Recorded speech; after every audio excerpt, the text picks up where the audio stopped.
Latika Roy Foundation. She is a professional writer and the face of the foundation. She plays down her own role, seeking always to empower others. Jo believes in doing good and sharing it with the world.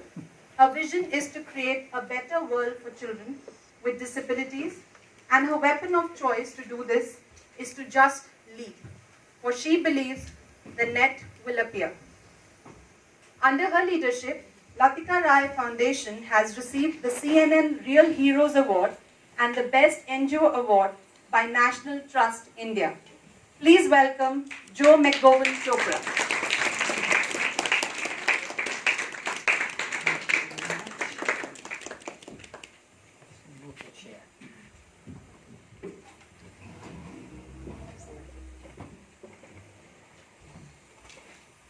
Can you hear me? Hi, everybody. Nice to see you. Nobody told me I had to take my boots off, so I have holes in my socks. Don't judge me. Okay?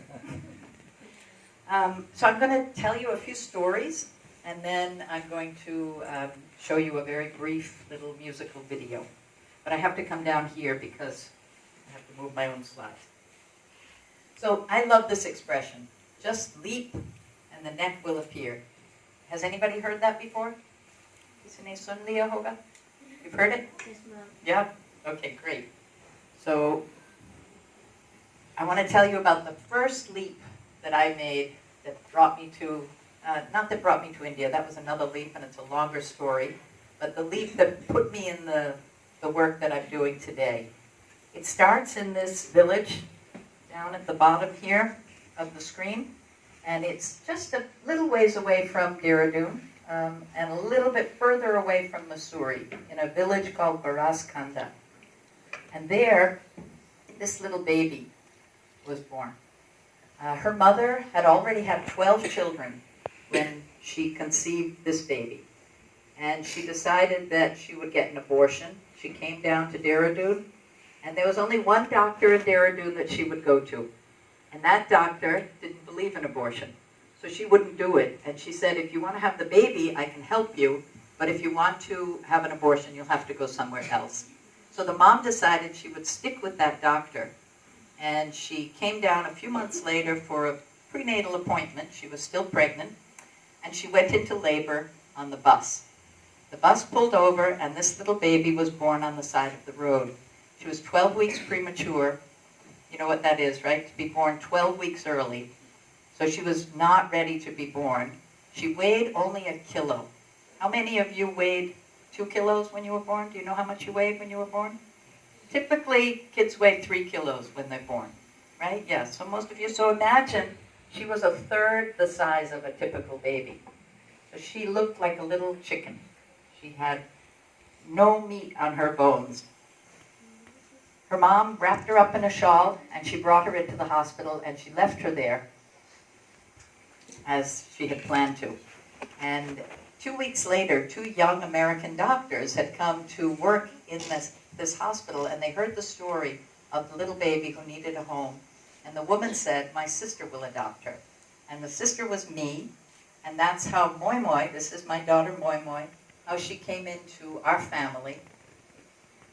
And there she is with her brother and sister, Anand and Kathleen. And she changed our lives.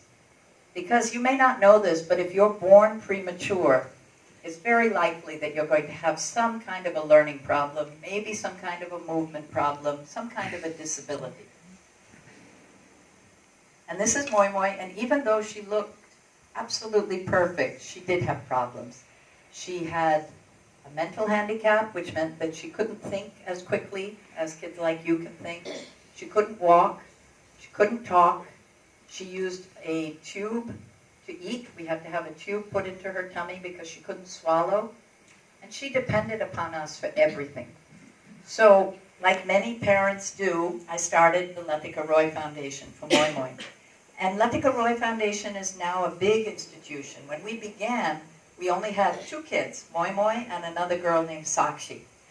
And slowly and gradually, everything started to grow because there just weren't enough organizations for kids like Moi Moi and Sakshi in Dehradun or even in India. And so we kept on getting bigger and bigger and bigger and expanding and adding more programs. That's not really what I want to talk to you about. I want to talk to you about disability itself. And does anybody know what conformity means? When you conform to the rules, when you conform to people's expectations of you, do you know what that means?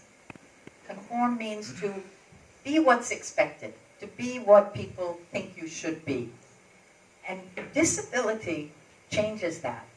Disability means that we move beyond conformity and we behave in unexpected ways. And some of our kids with disabilities are way, way beyond. Here's a kid who doesn't even have legs. Now, how does she get around? How does she get to the bathroom? How does she do any of the things that she needs to do? But she manages, even though she doesn't have legs. And you're going to hear from Satendra Lohiya later on after my presentation about how he manages without being able to walk. So when you have a disability, you automatically have to do things differently. Our kids are nonconformists. They don't meet the expected standards. They don't do things the way everybody else does them. Because the boxes don't fit our kids. People try and put us in boxes, right? We're all supposed to dress the same way. We're all supposed to read the same books. We're all supposed to go to school at the same age. But some kids, it doesn't work for them. So when you have a disability, it means that you have to make a real change in the way that you look at life, in the way that you grow, in the way that you learn, in the way that you move about. And so I have this phrase that I've come up with, which is disabled mind. What it is to have a mind that thinks from a different perspective. And I love this about working with disabled people, because I've learned so much from them about different ways to be in the world, different ways to think, different ways to move, different ways to exist. So let's look at this picture. Now this is how most of us go through our day. We've got our burden on our head, whatever it is. You may have a lot of homework to do. You may be having difficulty with your math. You may be not able to understand science. Whatever it is, we've all got a burden, right? We're all carrying it on our heads and we're going through our work. And all around us are all of these distractions. You've got the auto, you've got the signs, you've got the trash on the road. All these things are part of daily life. When you have a disabled mind, you can focus. You can get rid of all that background paraphernalia, all the things that distract us, and you can focus on what's really, really important. When Satendra Lohiya talks about his accomplishments, you're going to see what he was able to do because he had a goal, and he was single-minded about it. And we find many people who are disabled have got that kind of tenacity, that kind of perseverance, because for them, the goal is the only thing they're thinking about. We get all distracted by all that stuff in the background, but if you think about it differently, you can be more focused. Beyond conformity isn't just about me, it isn't just about you. It's about extending that understanding that I'm different, I'm myself, I'm unique, I have my own ways of being and thinking and living, so does everybody else. So when you get into that disabled mind idea that everybody is different, everybody has their own approach to life, you have to extend it to other people. If you want people to understand you, you have to understand them.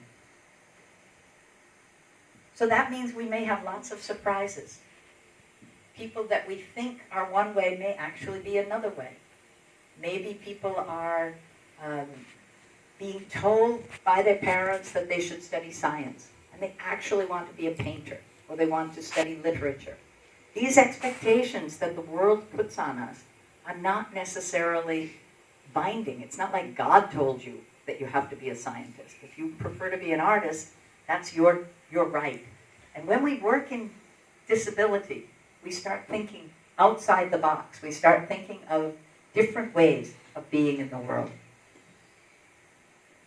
So when you are seeing this way, you get a chance to see dil se, not sirf dimag se. You can actually use your heart to meet other people and not judge them if they are maybe fatter than you are, or thinner than you are, or their skin is dark, or they walk funny, or they have a different way of being. It's okay. You see it from the heart, and you accept people, however they are. You pay attention. You notice people. There are many people who help us every day, right? When you go to a shop, there's a guy who opens the door for you, right? And how many times do you stop and thank that guy for opening the door for you? When you have a disabled mind, you realize everybody is special. Everybody is going through their life. Everybody has dreams. Everybody has something important to add to this world. And when you start to notice that, you begin to be a better person, because you recognize that each and every person around you is making a contribution and is having a struggle. We all struggle in life. And if we don't even notice people, the guy keeps opening the door for one person after another, and nobody stops to say thank you. Nobody notices that he's doing that. How do you think that makes him feel? Every day, to do the same job, and people act like it's an automatic door opener. That it's not a real person there. So with disabled mind, we tend to notice all these people. These lovely guys who serve your food in the cafeteria. How much effort they put into making your lunch, your snack when you come here. And there are people all over our world who are doing those kinds of jobs. And we need to notice them.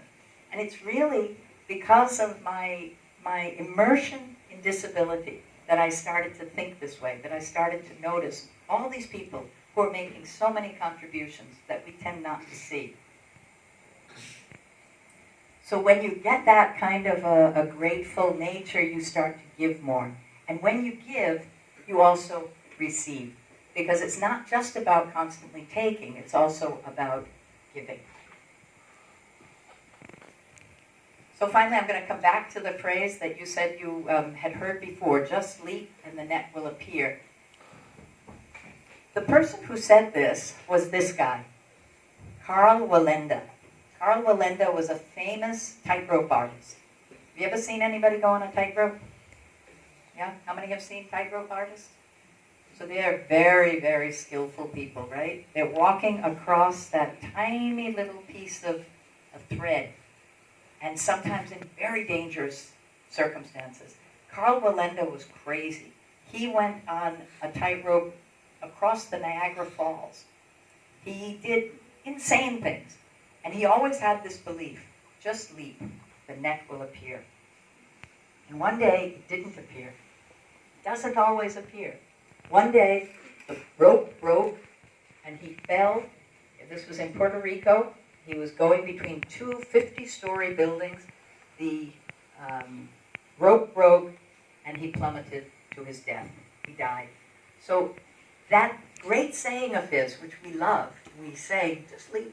Just trust God, trust the circumstances, trust the universe, things will work out. It doesn't always work that way. And for Karl Wallenda, it didn't work. So sometimes it's scary to take leaps, to step outside of what's expected, to not be a conformist, to put your heart and soul into something that you're not sure is going to work out.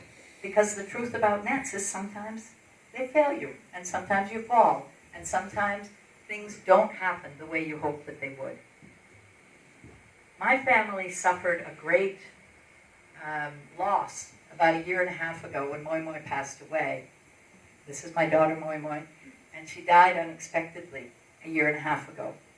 And at that time, we felt like the net had been pulled out from under us, that there was nothing left for us in this world, and particularly for me, because my entire life revolved around Moi Moi. I created the institution for her, and I do everything I do for disabled kids. But what I learned from Moi Moi and from many of her friends is that the net was still there. And it was formed by Moi Moi and the love that she inspired in all of the people who worked with her. So what I want to tell you kids is make your life meaningful. When you grow up, you're going to have lots of choices. You're going to be able to make many wonderful decisions because of the education that you're getting. You're very privileged. I'm sure you realize how lucky you are to be here and to be getting an education at Oasis. But make your life count. Don't just make business decisions.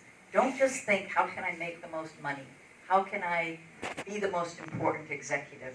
Think about the people who need you, the people who maybe have a disability, maybe are poor, maybe are being left out for one reason or another. And think, how can you make a difference for those people?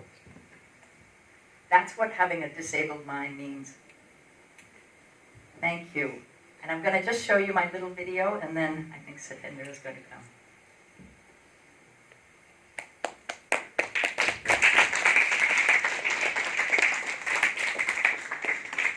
This is called The Hard Way, and the reason that it's a great video to show you after a presentation like mine and before what Satendra is going to present is that life is hard. It's not an easy thing.